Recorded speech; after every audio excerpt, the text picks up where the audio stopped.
Hello students, welcome to World Student Scope. I am Shweta, I am here to teach you mathematics.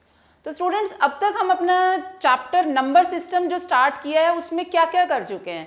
हमने उसमें सीखा था numbers क्या होते हैं, नंबर्स रियल नंबर्स क्या होते हैं, रियल नंबर्स के आगे हमारी फैमिली कौन कौन सी है, रैशनल नंबर्स, इरैशनल नंबर्स की फैमिली होती है, जिसमें से अभी तक हमने रैशनल नंबर सीख लिए हैं कि रैशनल नंबर्स होते क्या हैं, उनको हम लोकेट कैसे करते हैं नंबर लाइन पे, टू नंबर्स के बीच में रैशनल नंबर्स फाइंड करने हो तो वो कैसे फाइंड करते हैं, ये सब हम सीख चुके हैं. तो अब हम फैमिली का पार्ट इरैशनल नंबर उसको डिस्कस करेंगे. तो अब हम स्टार्ट करने जा रहे हैं इरैशनल नंबर्स. तो हमने क्या डिस्कस किया था, रैशनल नंबर्स. तो इरैशनल नंबर्स क्या होंगे, जो रैशनल नहीं होंगे. तो रैशनल और इरैशनल नंबर्स के बारे में हमने थोड़ा सा डिस्कस किया था कि these are the part of real numbers. तो जब हमने डिस्कस किया था, क्या किया था डिस्कस, मैं अगर आपको बताऊं कि रियल नंबर से अगर आप रिकॉल करें, क्या डिस्कस किया था हमने रियल नंबर्स में. रियल नंबर्स में हमने क्या डिस्कस किया था, हैव यू रिमेंबर कि हमने डिस्कस किया था कि नंबर्स विदाउट डेसिमल और विद डेसिमल.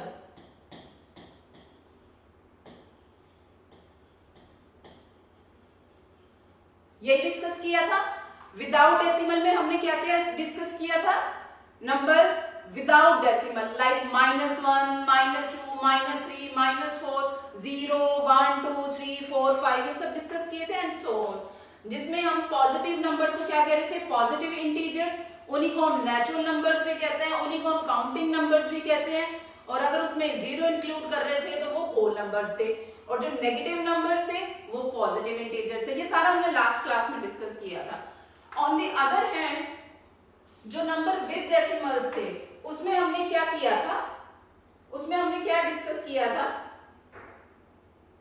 उसमें हमने ये डिस्कस किया था कि नंबर्स विद डेसिमल्स उसकी क्या कैटेगरी थी, या तो रैशनल नंबर्स या irrational numbers. Number with decimals दो तरह से थे, या रैशनल नंबर्स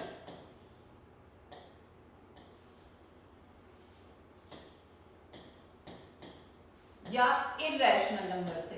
यही डिस्कस किया था उस दिन हमने.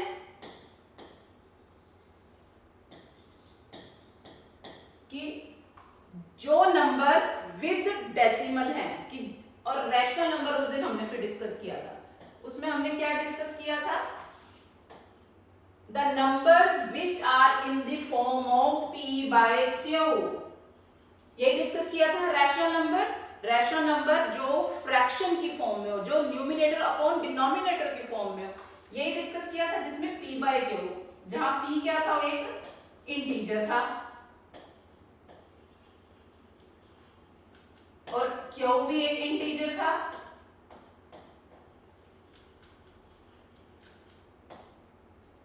इसमें ये एक इंटीजर था, चाहे ये पॉजिटिव इंटीजर भी हो सकता है और नेगेटिव भी, विद वन कंडीशन दैट कि q 0 के इक्वल नहीं हो सकता. यही हमने उसमें डिस्कस किया था. यहाँ पे भी ये है कि वो saw in the previous section there may be the numbers on the number line that are not rational. In this section we are going to investigate these numbers. So far all the numbers you have come across are of the form p by q, where p and q are integers and q is not equal to 0. ठीक है. तो हम वही कह रहे हैं कि हमने वो p by q वाले जो डिस्कस किए थे रैशनल नंबर्स, जिसकी ये कंडीशन थी. इसके अलावा भी मैंने आपको बताया था कि हम कैसे पहचान करते हैं कि रैशनल और इरैशनल नंबर्स की. क्या पहचान बताई थी, किसी को याद है वो? ओके, मैं एक बार दोबारा आपको रिकॉल करा देती हूँ. हमने डिस्कस किया था रैशनल नंबर्स और दूसरा था इरैशनल नंबर्स.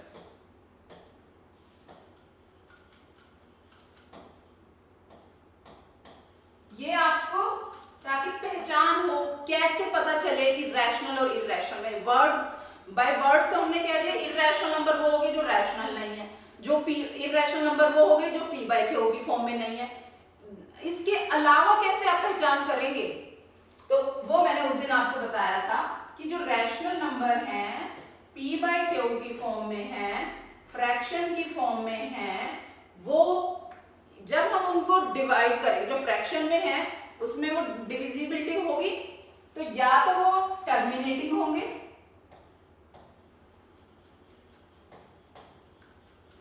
टर्मिनेट हो जाएगा वो। अभी इसका एग्जांपल भी अभी आपको देके बताती हूँ। और अगर वो टर्मिनेट नहीं होगा तो वो रिपीटिंग होगा। नॉन टर्मिनेटिंग,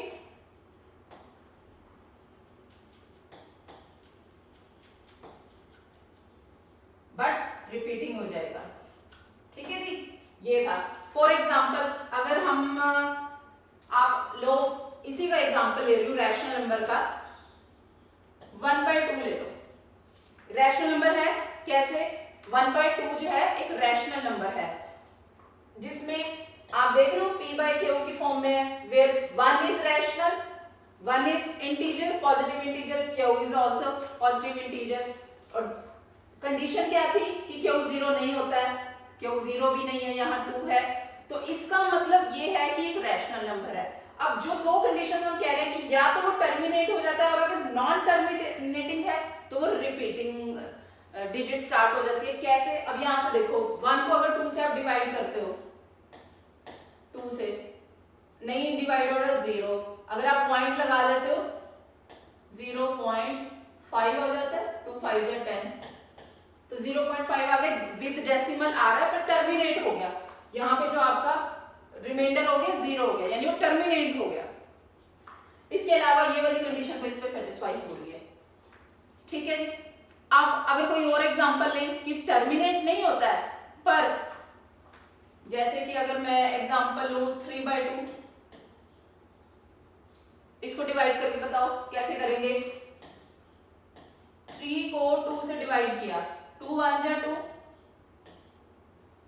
रिमाइंडर रहा 1। ठीक है जी। यहां पे नहीं जा रहा, 2 5 जा 10, ये भी टर्मिनेट हो गया, ये भी एक रैशनल नंबर है, टर्मिनेटिंग हो गया। क्लियर है ये? इसके अलावा कोई मुझे एग्जांपल बताओ जिसमें कि रिपीटिंग स्टार्ट हो जाए। अगर मैं एक एग्जांपल लूं 3/4, एग्जांपल्स को ट्राई करके देखो हिट एंड ट्रायल से। 3 को 4 से, 3 को हम 4 से डिवाइड नहीं कर सकते, दैट मीन्स इसको 0 लिखें। फिर अगर हम एक 0 कैरी करें, 4 से पॉइंट लगा देंगे यहाँ, 28 2 4 जा 16, 4 8 जा 32, या 4 9 जा 36, 4 आ गया, फिर एक 0 कैरी कर लो, फिर 9 आ गया 36, फिर 4 आ गया, मतलब कि अब यहाँ 4 रिपीट होना स्टार्ट हो गया और वहां पे 9 रिपीट होना स्टार्ट हो गया। तो इसका क्या बन रहा है? 0.74999, यानी कि 9 जो है रिपीट होना स्टार्ट हो गया, रिमाइंडर भी रिपीट होना स्टार्ट हो गए, क्वोशंट भी रिपीट होना स्टार्ट हो गया। तो ये रैशनल नंबर की कैटेगरी में आते हैं। पर इसके अलावा भी कोई ऐसे नंबर होते हैं जो कि टर्मिनेट भी ना हो रहे हो, रिपीट भी ना हो रहे हो, फिर वो कौन से नंबर हैं? ऐसे नंबर एग्जिस्ट करते हैं? यस, एग्जैक्टली एग्जिस्ट करते हैं। वो कैसे नंबर हैं? वो नंबर होंगे आपके इरेशनल नंबर। तो वो वाले नंबर्स कैसे पता चलेंगे? फॉर एग्जाम्पल √2 है, √3 है, 22/7 है, इनको या कोई और नंबर है लाइक 0.1, 011, 011, 0 4 times 1, इस तरह के जो एग्जांपल्स हैं, जो इनको आप डिवाइड करके देखो। अगर चलो मैं इस नंबर को एक बार लिखती हूँ, जिससे आपको ये पता चले 0.1 0 1 1 0 1 1 0 1 1 1। अब इस नंबर में देखो ये किसी की डिवीजन के बाद आया, पॉइंट के बाद एक सिंगल वन आया, फिर जीरो आया पर 2 टाइम्स 1 हो गया, फिर अगर जीरो है, इसमें रेपिटेशन किस चीज की है, रिपीटिंग तो नहीं हो रहा, स्टार्ट नहीं हो रहा।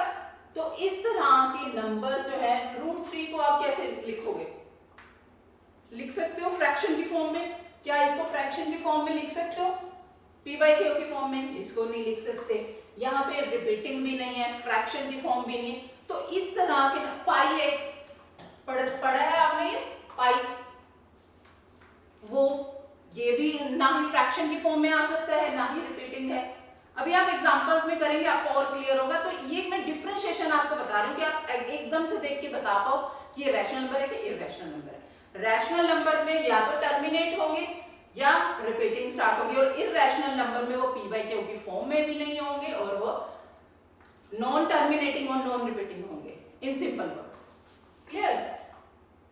तो अब हम बात करते हैं कि हमारे, तो यही जो है इस हमारे पाइथागोरस में भी यही बोला गया है कि किस तरह से जो इरैशनल नंबर्स हैं हमारे √2 की फॉर्म में या इस तरह के जो नंबर्स हैं वो इरैशनल नंबर्स हैं। तो यही यहाँ पे देख लो, let us formally define these numbers. A number s is called irrational if it can be written in the form of p/q where p/q where p and q are integers and q is not equal to 0. You already know that there are infinitely many rationals. It turns out that there are infinitely many irrational numbers too. So some examples are √3, √2, √3, √15, pi, 0.1, जो मैंने अभी आपको examples दिए हैं exactly on this same slide. Right? तो यहाँ पे भी again फिर वही है कि let us return to the questions raised at the end of the previous section. हमने जो last class में हमने discussion क्या किए थे कि remember the bag of rational number. If we now put the all the irrational number into, आपको याद है हमने नंबर लाइन ड्रॉ की थी क्या? you have remembered? हमने एक नंबर लाइन ड्रॉ की थी जिसमें 0 से स्टार्ट, इधर पॉजिटिव इंटीजर्स थे, नेचुरल नंबर भी कह सकते हो उनको, एंड सो ऑन। ठीक है जी? और इस तरफ क्या थे? नेगेटिव इंटीजर्स थे। जब हमने कहा था कि हम एक बैग में सारे पॉजिटिव इंटीजर्स, यहाँ से स्टार्ट किया था पॉजिटिव, फिर जब रिवर्स हुए थे तो उसमें हमने होल नंबर भी, नेगेटिव इंटीजर्स भी, फिर रैशनल नंबर भी उस बैग में कलेक्ट कर लिए थे। तो क्या कुछ रह गया था उसमें डालने के लिए? यस, जो अभी अभी हमने डिस्कस किया कि फिर वो इरैशनल नंबर्स कहाँ गए? क्या वो नंबर लाइन पे नहीं है? वो भी नंबर लाइन पे है। जो भी नंबर्स एग्जिस्ट करते हैं वो नंबर लाइन पे जरूर एग्जिस्ट करते हैं। तो यहीं पे वो वही हम कह रहे हैं कि if we now put all the irrational numbers into the bag, will there be any number left on the number line? The answer is no. It turns out that the collection of all the rational and irrational numbers together make up what we call collection of real numbers, which is denoted by R. यही हम already first class से discuss कर रहे हैं कि main complete family जो है real numbers है, बाकी सब उस family के part हैं, चाहे वो rational है, चाहे वो इरैशनल है, चाहे इंटीजर्स है, चाहे नेचुरल नंबर्स है, चाहे वो होल नंबर्स हैं, सभी के सभी वो रियल नंबर की ही पार्ट हैं। तो यहाँ पे वही हमने कहा है। क्लियर है? यही हम डिस्कस कर रहे हैं फर्स्ट क्लासेस से। तो therefore a real number is either rational or irrational. So we can say that every real number is represented by a unique point on the number line. कि हर number जो है number line पे represent किया जा सकता है और किया जाता है। ठीक है? Also every point on the number line represent a unique real number. This is why we call the number line the real number line. Clear है? तो कि ये जो नंबर लाइन है उसको हम रियल नंबर लाइन इसीलिए कहते हैं कि रियल नंबर के अंडर ही सारे नंबर एग्जिस्ट करते हैं और वो नंबर लाइन पे ही रिप्रेजेंट होते हैं और होने चाहिए। क्लियर है? अच्छा, तो अब वो जो बात हम अभी अभी हम अपने उसमें कह रहे हैं तो क्या हम उसको प्रूव करके देखेंगे, तभी तो हमें ये क्लैरिटी होगी कि क्या ये एग्जाम्पल जो है प्रूव हो रहा है। तो let us see how we can locate some of the irrational. हमने लास्ट क्लास में नंबर लाइन में देखे हैं नेचुरल नंबर, अभी भी मैंने दोबारा ड्रॉ किए, natural number, whole number, integer सब ड्रॉ किए हुए हैं, और इवन रैशनल नंबर भी आपने ड्रॉ किए थे लास्ट क्लास में। अब बात आ रही है कि क्या इरेशनल नंबर भी लोकेट हो सकता है नंबर लाइन पे, वो कैसे होगा लोकेट, लेट्स सी। कह रहा है कि locate √2 on the number line. वैसे ये √2 स्क्वायर रूट सबको पता होगा ना क्या है, हमने अर्लियर क्लासेस में पढ़ा है। Square is different thing and square root का मतलब होता है पावर 1/2। क्लियर है ना ये सबको?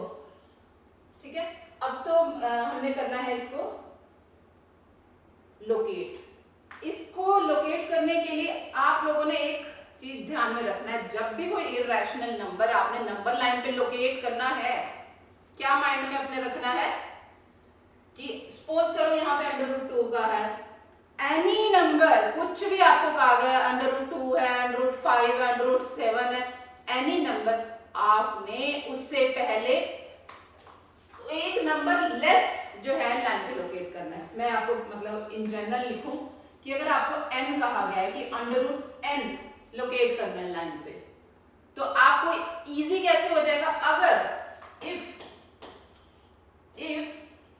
We locate square root of n minus 1 on number line, then it will be very easy to locate square root of n। कैसे, वो मैं अभी आपको करके बताती हूँ। √2 on the number line, अगर यहाँ पे n की वैल्यू 2 है, then what will be the value of n minus 1? n minus 1 की वैल्यू क्या होगी? 2 minus 1 that is 1। ठीक है, अब हम कह रहे हैं कि √n नंबर लाइन पे हमने लोकेट करना है, तो उससे पहले हमें √n minus 1 लोकेट करना है। √n minus 1 का मतलब क्या हुआ? उसका मतलब हुआ √1। इसको नंबर लाइन पे हमने रिप्रेजेंट करना है। वो कैसे करते हैं मैं अब आपको बताती हूँ।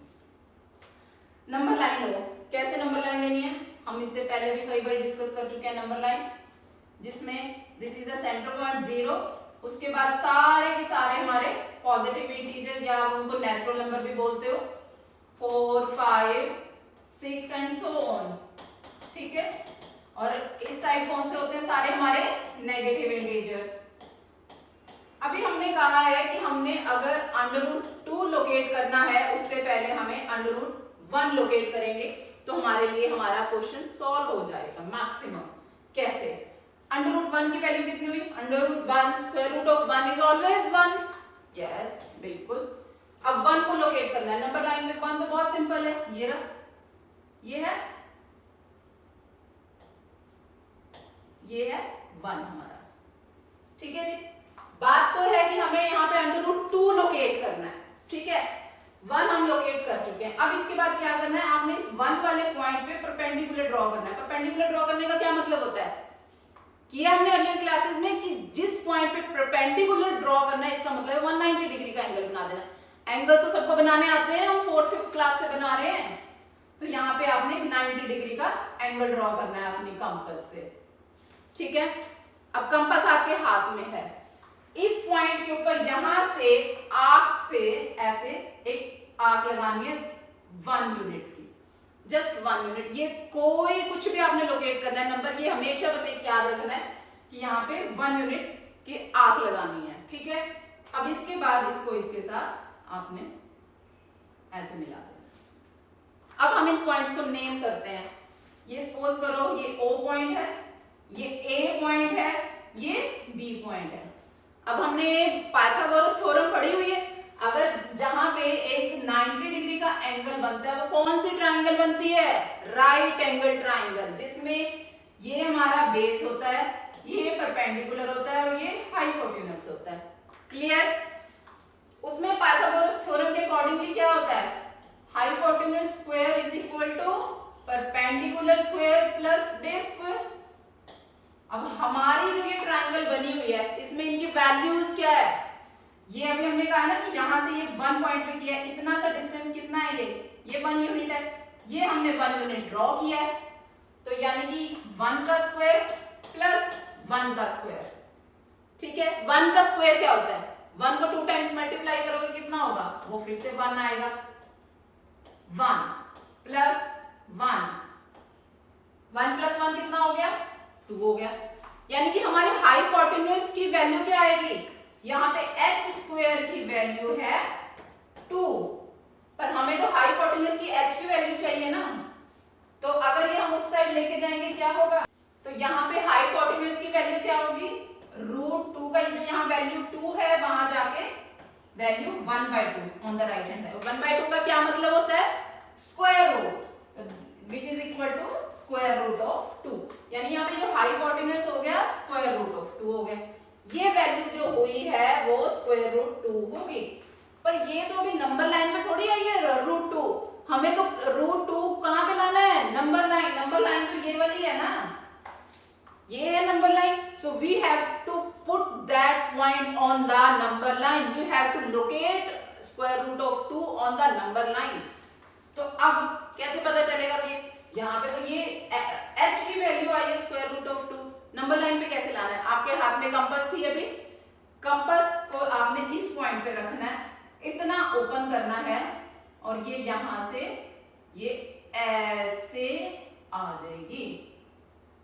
ठीक है जी, ये यहां से आर्क आपने ऐसे करके ये यहां पे ये वैल्यू आ गई √2।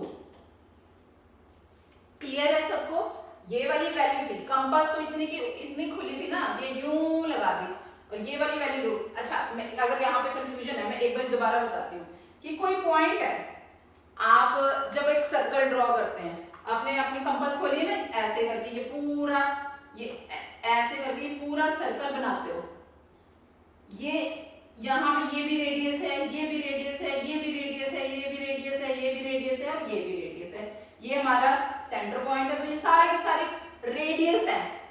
रेडियस कहीं अलग अलग पॉइंट पे डिफर करता है नहीं, रेडियस तो पूरे सर्कल के अंदर कहीं से भी चेक कर लो आप, रेडियस तो रेडियस ही रहेगा। सो एग्जैक्टली यहाँ से वो आपने जब आर्क लगाई है तो वो सर्कल ही घूम रहा है ना, तो चाहे वो ये वाली चीज देख लो चाहे ये देख लो, अगर आप यहाँ पे भी करोगे यहाँ पे भी करोगे, उसी सर्कल के अंदर अंदर वो √2 ही वैल्यू रहेगी। क्लियर हो गया सबको, बहुत इजी है, बस आपको अगर कुछ भी नंबर लोकेट करना है -1 करके लोकेट कर दो, उसके बाद वही प्रोसेस है। एक और एग्जांपल अभी इसका हम करते हैं, बिल्कुल क्लियर हो जाएगा आपको। Locate √3 on the number line, same है, वहां पे स्क्वायर रूट ऑफ 2 लोकेट करना था या स्क्वायर रूट ऑफ 3 लोकेट करना, क्या डिफरेंस है दोनों में, बस एक डिजिट का ही डिफरेंस है। तो कैसे करना है, हमने कहा था यहाँ पे जो है n की वैल्यू जो है n यहाँ पे 3 है, ठीक है जी 3। हमने क्या कहा है, अगर हमें n लोकेट करना है नंबर लाइन पे तो उससे पहले क्या लोकेट कर दे जिससे कि हमारा क्वेश्चन आधा सॉल्व हो जाएगा। n लोकेट करने के लिए n-1 लोकेट कर दो, तो क्या होगा n-1, हमारा n-1 क्या हो गया 2, ठीक है जी। तो 2 लोकेट करने के लिए हमें लोकेट क्या करना है, we have to locate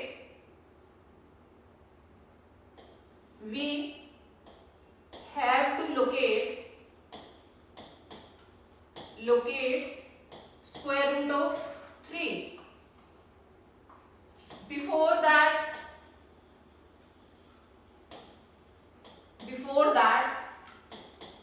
we locate square root of 2 on the number line, ठीक है, कि square root of n locate करने से पहले if we locate n-1 square root,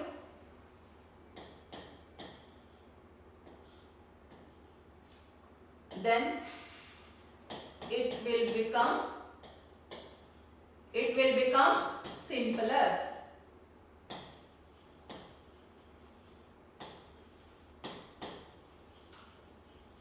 तो अब स्क्वायर रूट ऑफ 3 लोकेट करने से पहले वो कह रहे हैं, हम कह रहे हैं कि हम लोकेट करते हैं square root of 2।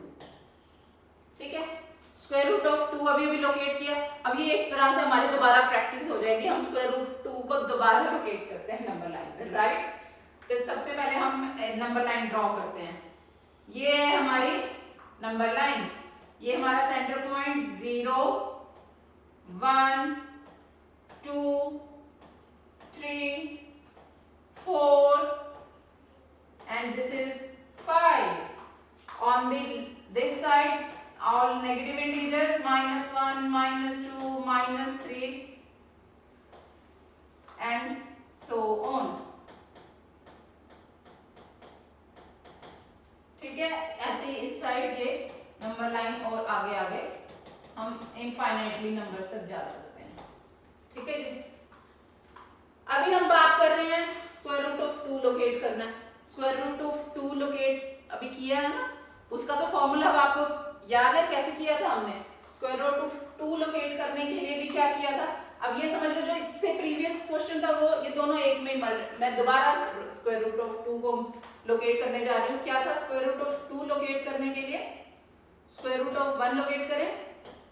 Square root of 1 का मतलब 1, ये है हमारा पॉइंट 1।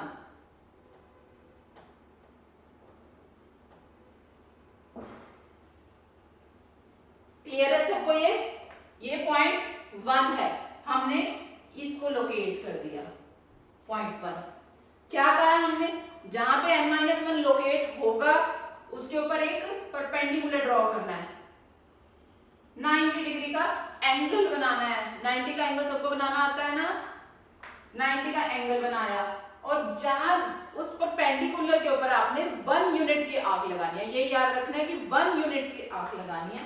ये लगाई हमने 1 यूनिट की आर्क।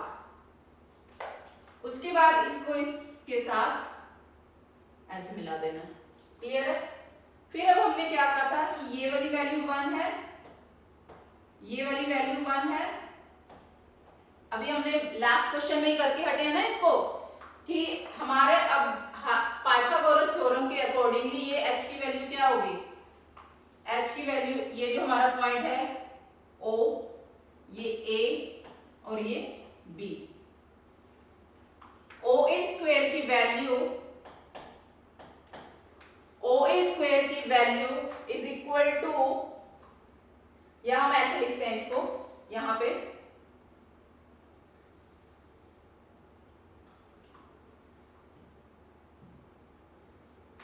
यहां पे अगर हम ऐसे लिखें इसकी, यहां पे OA की जगह हम अपने हाइपोटेन्यूज को चेक करें, AB स्क्वायर को चेक करें, क्या है हमारा यहाँ पे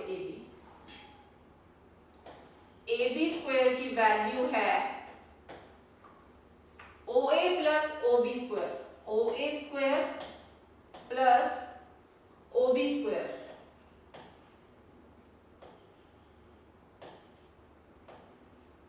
ठीक है, OA square plus OB, OA की वैल्यू कितनी है, OA की वैल्यू कितनी है 1, अभी करके हटे हम इसको, 1 स्क्वायर प्लस अगेन 1 स्क्वायर, 1 का स्क्वायर 1, फिर 1 का स्क्वायर 1, टोटल वैल्यू कितनी हो गई 2। तो वही अभी सेम एग्जैक्टली यही किया था, AB स्क्वायर की वैल्यू हो गई 2, AB की वैल्यू हो गई √2। ठीक है, यानी कि ये वाली वैल्यू थी √2। हमने कहा था कि हमें इसको नंबर लाइन पे लेके आना है, तो क्या करना है, हमने इसको अपनी कंपास को जो खोला हुआ है उस आर्क को, यहां से इस कंपास को ऐसे आर्क लगानी है। ये वाला पॉइंट जो आया है, ये वाला पॉइंट जो आ गया √2। अब हमें ड्रॉ तो करना था square root of 3, number line पे √2 है। अब इस हमने कहा है कि जिस पॉइंट से हमने ड्रॉ करना है वहां पे परपेंडिकुलर ड्रॉ करना है, तो यानी कि अब हमें इस वाले पॉइंट पे एक परपेंडिकुलर ड्रॉ करना है। ये परपेंडिकुलर स्क्वायर रूट ऑफ 2 वाली लाइन पे आ गई। फिर वही सेम का सेम रूल, एक ही रूल याद करना है कि जौन सा भी परपेंडिकुलर है उसके ऊपर हमें 1 यूनिट की आर्क लगानी है, वो यहां से ऐसे एक आर्क लगेगी। ये होगी उसको बस फिर वही जैसे हमने प्रीवियस क्वेश्चन किया था, इसको इसके साथ हमने ऐसे मैच कर देना। ठीक है, वैल्यू अब निकालनी है। अब इस पॉइंट को ना, ये O पॉइंट है, इसको पॉइंट C का नाम दे दो और इसको पॉइंट D का नाम दे दो। फिर वही पाइथागोरस थ्योरम लगेगी। क्या था उसमें? h का square is equal to p का स्क्वायर प्लस b का स्क्वायर। अब यहां पे हमारा क्या है बेस? ये वैल्यू कितनी है? इस पॉइंट पे किया ना, स्क्वायर √2 है हमारा जो बेस है, √2 का स्क्वायर। परपेंडिकुलर की क्या वैल्यू है? वो तो हमेशा से हम वही कह रहे हैं ना कि वो 1 यूनिट रहनी है, तो वो 1 यूनिट है, 1 का स्क्वायर है। तो यानी कि इसको मैं यहां कंटिन्यू कर रही हूं, h का स्क्वायर जो है कितना हो गया? 1 का स्क्वायर क्या होता है? 1, और स्क्वायर रूट ऑफ 2 का 2 करेंगे कितना होगा? ये सबको प्रीवियस हमने क्लासेस में किया है। क्या होता है? स्क्वायर रूट 2 की वैल्यू हमेशा 1/2, उसकी भी पावर कितनी है? 2। ये सबको पता है, प्रीवियस क्लासेस में किया। इस 2 से 2 कैंसिल हो जाता है तो ये वैल्यू आ जाती है 2। तो यानी कि ये वाली वैल्यू होगी 2। अब h स्क्वायर की वैल्यू होगी है 3। 1 + 2 कितना होता है? 3। क्लियर है ये सबको? अब h स्क्वायर की वैल्यू 3 है तो h की वैल्यू कितनी होगी? लेफ्ट हैंड साइड पे जो स्क्वायर है राइट हैंड साइड पे जाके वो स्क्वायर रूट बन जाता है। क्लियर है? तो यानी कि यहाँ पे h की वैल्यू आ गई स्क्वायर रूट ऑफ 3। यानी कि हमारा ये वाला जो OD लेंथ हो गई है, ये हो गई है स्क्वायर रूट ऑफ 3। क्लियर है? अब ये वाला जो हमारा राइट एंगल ट्राइंगल है, इसमें OC की वैल्यू √2 है, OD की वैल्यू √3 है। ये हमारा हाइपोटेन्यूज आ गया। लाना तो हमें फिर से वही है कि ये हमें नंबर लाइन पर लाना है √3, square root of 3 number line पे लाना है। सेम वही फिर से फॉलो करो कि ये वाला पॉइंट जो है हमारा स्क्वायर रूट ऑफ 3 है। ठीक है, स्क्वायर रूट ऑफ 3 है, नंबर लाइन पे कैसे आएगा? नंबर लाइन पे कैसे आएगा ये? कि हमने उस आर्क को लेके आना है, लाना है। तो यानी कि जब ये यहां से हम इसको ऐसे उठाएंगे, अपने कंपास को इस पे रखेंगे ओरिजिन पॉइंट पे 0 पे, इसको यहां से आर्क को ऐसे लगाएंगे, ये जब यूं करके ऐसे, ये आर्क ऐसे आ जाएगी। ठीक है, तो ये वाली जो वैल्यू आ जाएगी यहां पे, ये आ जाएगी स्क्वायर रूट ऑफ 3। आ गया? तो ये भी नंबर लाइन पे। क्लियर है सबको? तो इस तरह से जो है हम अपने कोई भी इर्रेशनल नंबर है उसको हम अपनी नंबर लाइन पे ड्रॉ कर सकते हैं। तो फिर से वही, हम अगर इसको समराइज करें कि हर नंबर जो है हमारे नंबर लाइन में रिप्रेजेंट होता है, और ये हर नंबर जो है वो रियल नंबर्स की फैमिली का पार्ट है, और वो सारे नंबर जब नंबर लाइन में रिप्रेजेंट होते हैं इसीलिए हम इसको रियल नंबर लाइन कहते हैं। So all the number exist on this world are the part of real numbers. Clear? So इस तरह से अब आपने हम अपने लोकेशंस भी देखी कि हम इनको कैसे नंबर लाइन पे लोकेट कर सकते हैं। सो इसी से रिलेटेड आप कुछ क्वेश्चंस ट्राई करेंगे, सो आपको और क्लियर होगा। हम नेक्स्ट क्लास में इसको फिर से कंटिन्यू करेंगे इर्रेशनल नंबर्स के ऊपर, इनसे रिलेटेड जो भी हमारी प्रॉपर्टीज हैं और इनको किस तरह से लोकेट कर सकते हैं, तो हम वो नेक्स्ट क्लास में करेंगे। फॉर टुडे आज हम इसको यहीं पे स्टॉप करते हैं। आज के लेक्चर में इतना। Thank you so much.